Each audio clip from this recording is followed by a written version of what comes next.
We're going to talk about exclusives exclusively here on this non-exclusive podcast at BestowCast, exclusively non-exclusive to you. And roll. Action.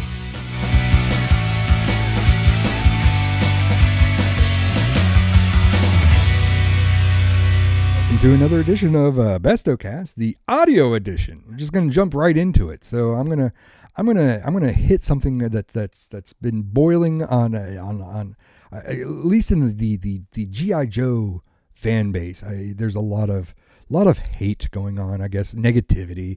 I mean, it's the internet. That's where everything, all negativity, just culminates and lives in the internet. It's just the internet is just a big bridge, and everything just anyway. I don't know where I was going with that analogy. Anyway, in the I'm just going to start with the G.I. Joe community, but maybe we'll branch out a little bit. But we're going to talk about exclusives. You know, we're here at the end of PulseCon. We're at the end of New York Comic Con. We're at the end of San Diego Comic Con.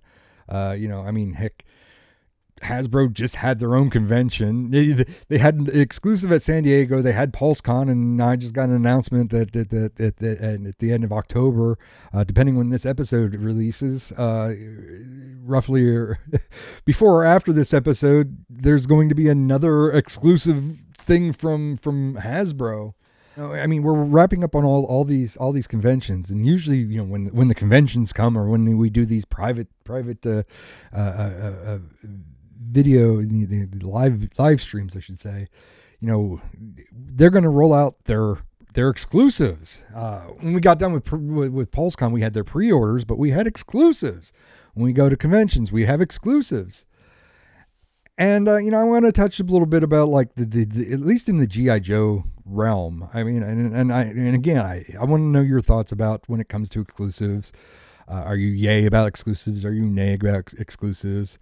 Whatever outlet that you can reach out to Bestow TV, you know, let us know. I would like to hear what you guys say about that, and I would if I can cover it in a future episode, I certainly will try to cover it in a future episode. But yeah, I mean, it's just they do. So if you live under a rock, everybody has an exclusive now. Not just Hasbro, but, you know, Mattel does it, and was it Super 7 does it, and you know, everybody does it. Whenever there's a convention, it used to be that it was like a convention, and they, you know, every, you know, Funko Pop would have their convention exclusive, and Hasbro would have theirs, and Mattel would have theirs, and McFarlane would have theirs, you know, whatever. And I think, like, in the past, it was just kind of, at least for me anyway, it was like, you know, if I got my hands on an exclusive, that was fine. If I didn't, that was fine. Like, I don't think I was like really into anything super deeply that I had to have like the exclusive. Because like the exclusives to me always have like some sort of barrier to entry. Like, you have to, for San Diego, you have to go to San Diego. For New York, I have to go to New York. We live in a time that's a little bit different. So, you know, they have exclusives that go to those shows, but now they've opened it up to internet orders. You know, after the show's over, there's internet open orders. They've opened it to certain retailers getting their hands on exclusives. So like sometimes stuff would go to like GameStop or whatnot. But for me, it's like I didn't really hunt exclusives. I mean, I'm trying to even think back to like when I used to frequent New York Comic Con, and there was a handful of times where there was like, oh, there's this thing, there was like a Deadpool New York Comic Con exclusive. I can't remember the name of the figures. They kind of looked like little Lego guys. Where it's like, oh, you know, that was cool. If I find it, that's fine. I mean, comic books do it. I mean, everybody does it. It's not just toy. You know, I'm talking about this as being toys. But it's not just toys that do it. I mean, the comic books do it. Excuse me. Comic books do it. Collector's cards do it. You know, gaming cards do it. So it's like it's all across the board. Everybody does it. Is anything and everything to pique the sales to the company. And what I would like to know is, you know, is your thoughts of whether you think that's warranted or not. You know, is that, you know, I mean, obviously it's something that does well, or else, you know, they would stop doing it. And I mean, at what point? I mean, it's just like anything and everything is like New York Comic Con is just like you just like they just release a page and it's nothing but their exclusives, everything, anything and everything that they can limit to that show. But I think I'm getting a little bit off base here, so let me try to rein this in a little bit. So I'm gonna go back towards the G.I. Joe line of things. And G.I. Joe, Hasbro just started doing their 6-inch line. I say just started when they're like in their third or fourth year. And they've been doing, it started with, I think it started with San Diego Comic-Con, where, they were just, it was the Snake Eyes 00. You had to go to San Diego Comic-Con to get the Snake Eyes 00. And, that one, being the 6-inch G.I. Joe collector now, more so than I had been then, does the 6-inch G.I. Joe does the 6-inch G.I. Joe Snake Eyes 00 affect me? Do I have to have that in my collection? No, I don't. I'm not going to pay double, triple, whatever the cost. I mean, that's the other thing. That's the other thing that kind of bugs me when it comes to these exclusives. It's like the comic books of the 90s where, it's like, oh, Superman dies. Here's this here's this variant. Here's this limited edition. Only 1 million of them made. It's going to be worth lots of money. You buy these up and put them in their poly bags and sock them away. You're gonna be living on this death of Superman for the rest of your life. You're gonna be set for life. I kind of feel like that's where like these exclusives kind of are. They're at the same kind of tier. So it's like, for me, so far, as far as like the G.I. Joes, I very much have like a complete run, but I don't have the 00 Snake Eyes. Am I going to hunt the 00 Snake Eyes? Not really. It's the regular release Snake Eyes is pretty much the same thing. The weapons that the 00 came with is like a part of like the Red Ninja, I believe. And so like the only thing that really makes it exclusive is like the packaging. And it's not enough for me to hunt it. I think like the next year was it's a Cobra Commander. I keep calling him Regal, but I think there's another one that's called Regal.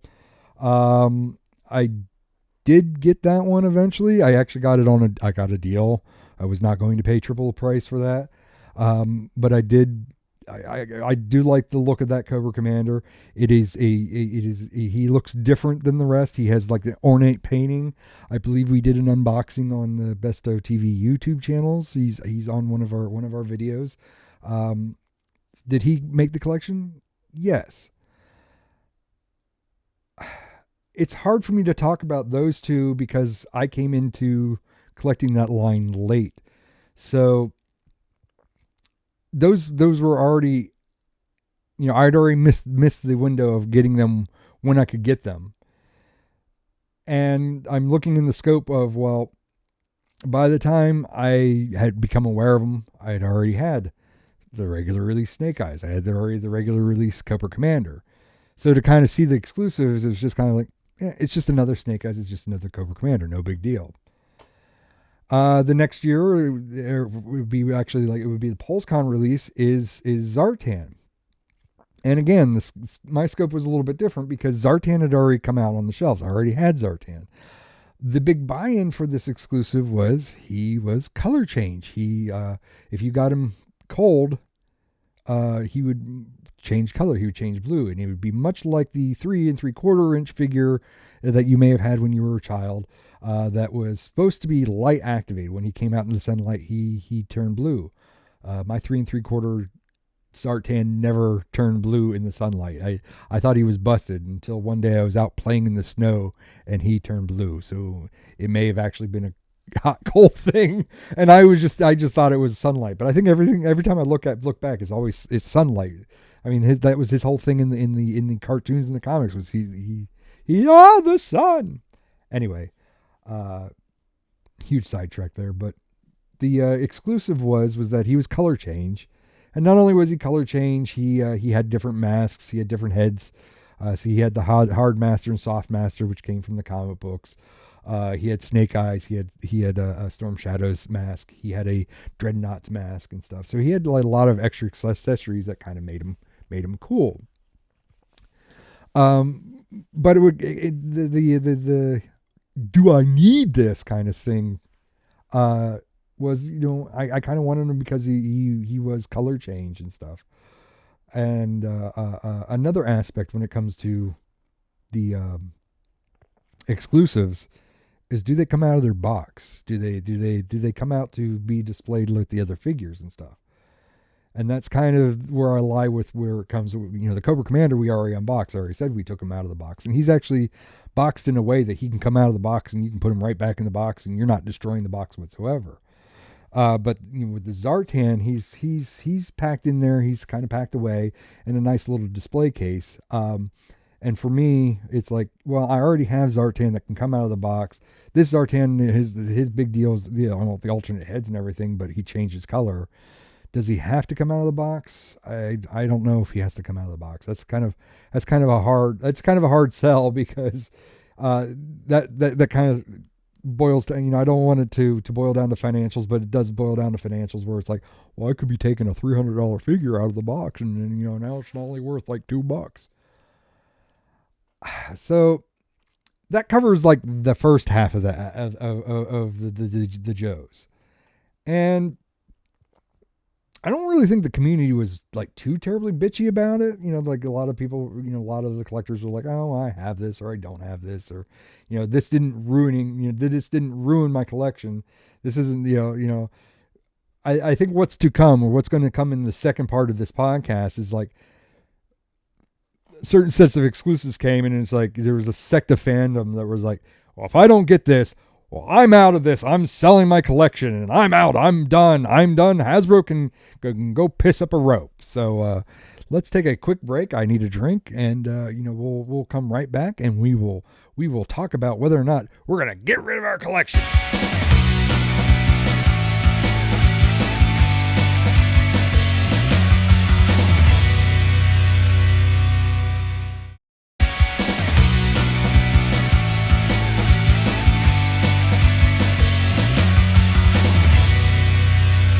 So we covered the 00 Snake Eyes exclusive. We covered the what I call Regal Cobra Commander, but I don't think it's Regal Cobra Commander. I think he has a different name.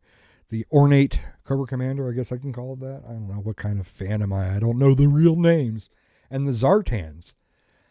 But then there's this other seedy underbelly of Hasbro that makes people want to take their collection out and burn them and set them on fire and say, screw it, we're not going to collect it. So, I the first half of the podcast, I was kind of focusing on comic book or comic convention exclusives. But Hasbro also does like store exclusives. And again, I don't think it's just limited to Hasbro. But they did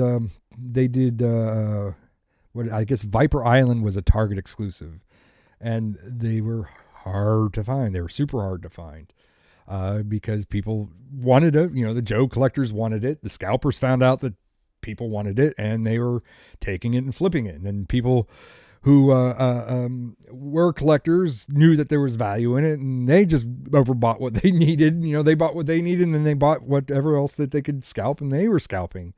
Hey, please don't scalp. Anyway,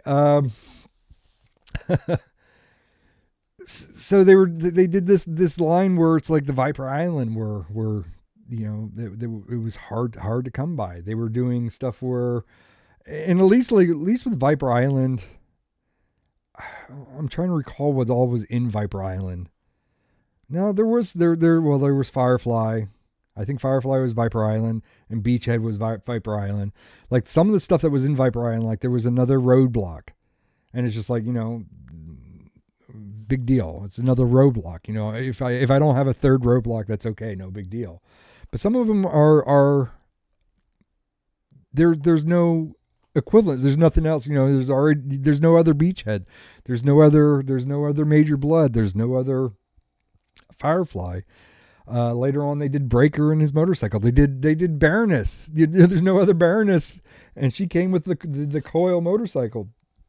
So I can understand like people kind of getting upset. Now, me personally, I had no problems tracking this stuff down. It took time.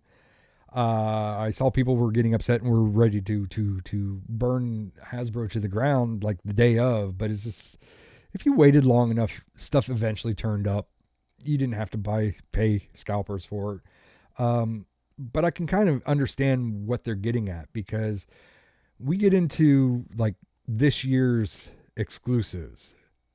And yeah, this is where things kind of get really, really weird. They introduced that they're they did another line that was retro. They did a retro line that was a Walmart exclusive, that were just repaints of things that they already had, but they were on card back. They were on the retro card backs, and then they were just painted like the 80s cartoon. That was actually an easy pass. So, oh well, I'm not a completionist. I passed on the Walmart retro collection. That was an easy pass for me. But like that, as far as an exclusive, I can kind of understand. Like, I get that as an exclusive. But when they start doing stuff like, so what was it? I guess it was like, well, I think it was, I think Riley and I actually covered it in one of the BestowCasts. I think, give me a second here. I think it's the episode called Scuffed Episode. It was the first episode of this season where we went over their announcements, and it was just like, oh, now we're doing Tiger Force and Viper Island, or no, Python Patrol. We're doing Python Patrol, and we're doing Tiger Force. And then they just announced a whole bunch of characters that haven't even been released yet, except for the Alley Viper and the Bat. I think they were all announced at the same time. So at least like the Alley Viper and the Bat, you got the regular painted version, and then you got the Target exclusives, which haven't been out for like a year. At least you have like two different types. So it's like, for me, if I had to pass, I would just be like, oh, Viper Island, Python Patrol. I can pass on Python Patrol. If push came to shove, I'd be like, okay, it's just a paint variant. I'm okay with skipping on it. But then they're like, there's Outback, there's Bazooka, there's Recondo. Now Recondo is, a lot of people are big fans of Bazooka. I'm a big fan of Recondo. That's actually kind of one of the figures I remember the most from my childhood. Recondo and Scrap Junkyard. Yeah. Mutt and Junkyard are like the two like big ones from my childhood.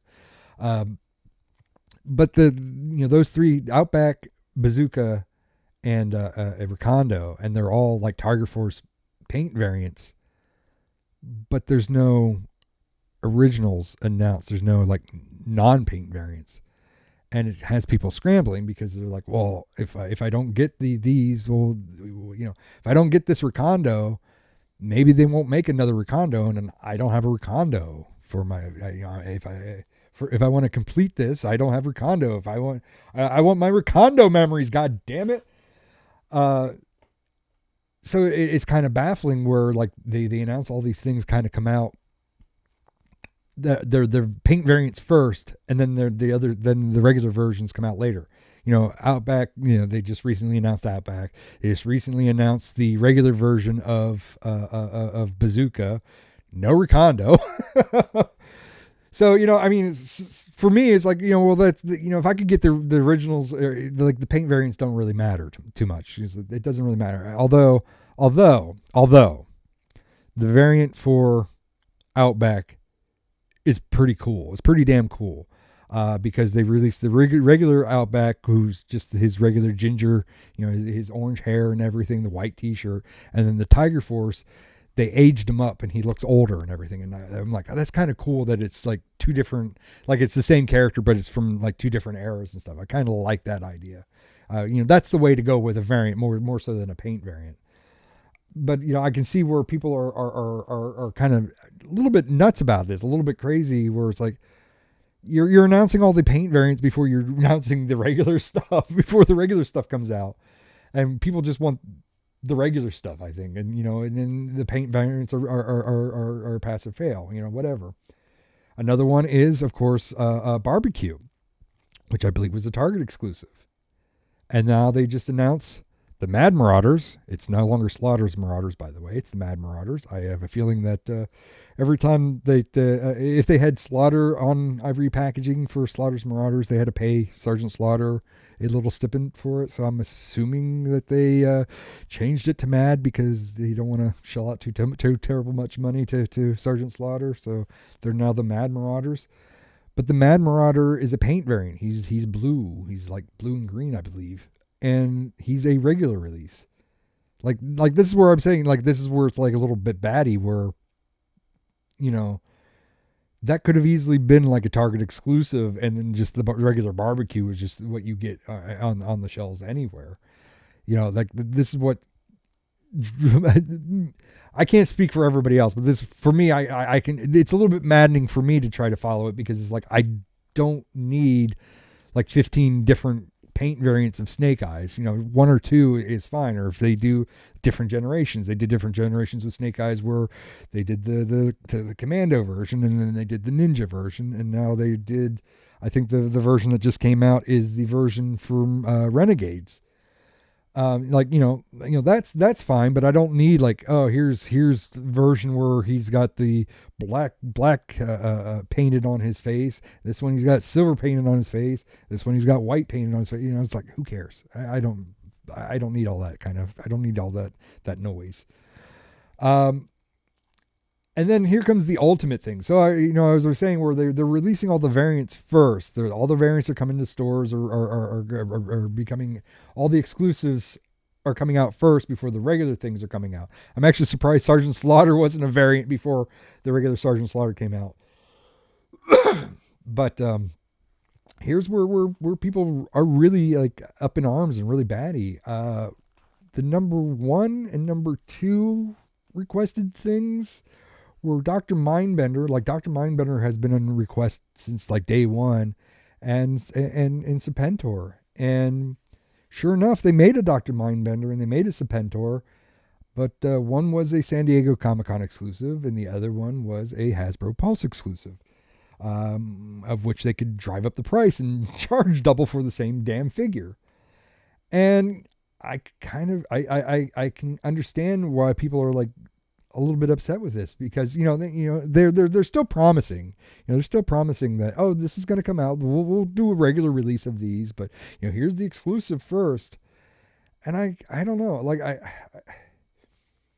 is it less special if Serpentor and Dr. Mindbender came out first, if they came out boxed on the shelves before the exclusives? I mean, would that make the exclusive any less exclusive? Would it make it any less desirable?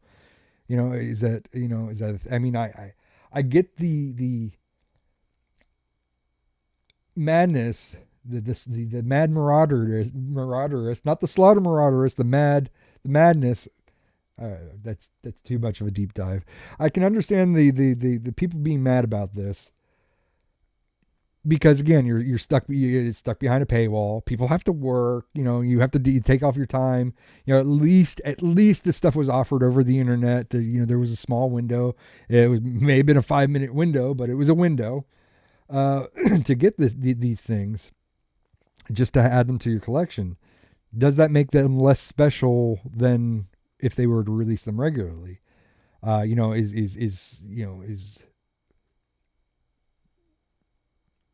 Serpentor going to come in without? Is the box Serpentor going to be just Serpentor without his air chariot? Is it, to drive? The price isn't all that, is now that high, so it's just a Serpentor. Already looking at the Dr. Mindbender, he had all these little doodads and everything, and I'm sure that the Dr. Mindbender that comes out on the shelves won't have all those little doodads. They'll just have his weapons and stuff. So they'll dumb it down. Whether it's the air chariot might be worth the markup. I don't know if really. I mean, it was $80 for freaking Serpentor and the damn chariot. When I think like Breaker and his motorcycle was like $40. Taking advantage of an exclusive, I guess, Hasbro. I don't know. Like, I mean, how much are they going to dumb it down? I mean, Zartan was just the difference was Zartan was a color change, and he had like a little extra doodads and doohickeys.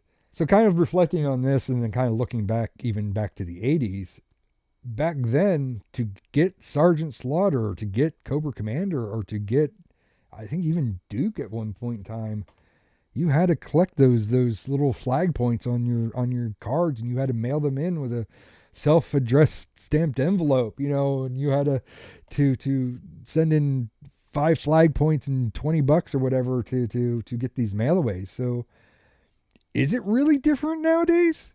Is it really different? Like, I mean, back in the 80s, that was the way it is. And we have a different way of seeing it now, because it's like, yeah, that was the way you could get Sergeant Slaughter, was the mail away. But Sergeant Slaughter eventually came out. There was 50 different versions of Slaughter. You could get him off the shelves. He wasn't anything different.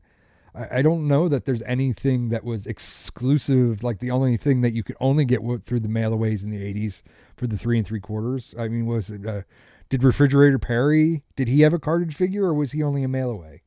Comment if you can. Let me know. I think like pretty much everything that was a mail away eventually came out on cardback. The only other way I can see it is that a lot of people maybe just looking at it as a value thing. Was it any different in the 80s as it is currently? And like looking at like the other figures, looking at the other brands, I should say, like Star Wars does this every year, all the time. Is that any different? I mean, I guess like the Star Wars exclusive was another Boba Fett, and this one was just painted black. And it was from a comic appearance. I mean, I guess a completionist would probably want the black Boba Fett, but would a regular person, would they really care? I mean, it's like the 50th Boba Fett. I mean, you go to the store now and everything's Mandalorians.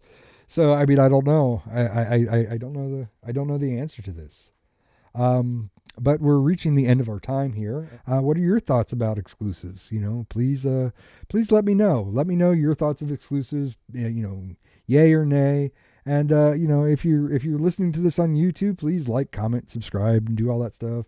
If you're listening to this on the podcast, please share this to a friend and get this out there so that I can keep doing this, because I have been reading the comments. I have been seeing the votes when I have polls up and everything, and you guys kind of want to see the return of the visual show, the vodcast.